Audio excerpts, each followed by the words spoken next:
Okay, so congratulations. You are on the final paragraph. You are almost there.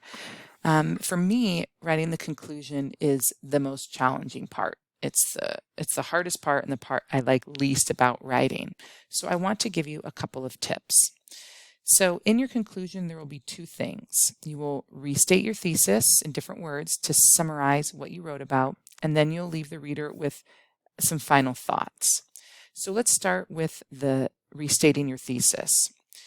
My suggestion to you is to read through your whole essay that you wrote from beginning to end, and then kind of think about what sounds good coming next. And that statement should tell the reader what you wrote about. So it'll probably include words like Northern Canada and climate, and likely might also include population, transportation, and food. Those same words that were so important to include in your introduction. So you want to restate your thesis statement, but not in the same words. Mix it up a little.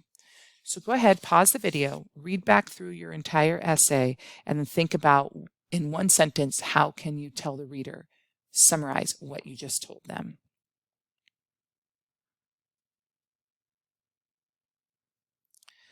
Okay, now that you've added your thesis statement, you need to not end there, but leave the reader with some final thoughts.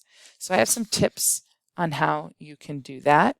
Here are 3 different kinds of final thoughts that would probably work well for this piece. One would be to give your opinion or your thoughts related to the topic. You've done a lot of research. What do you think about this area?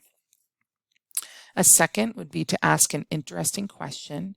This kind of asking questions draws your reader in and makes them think a little bit more deeply about the topic. So leave them with an interesting question, something for them to ponder as they now put your essay aside. And then the final would be to connect back to your lead.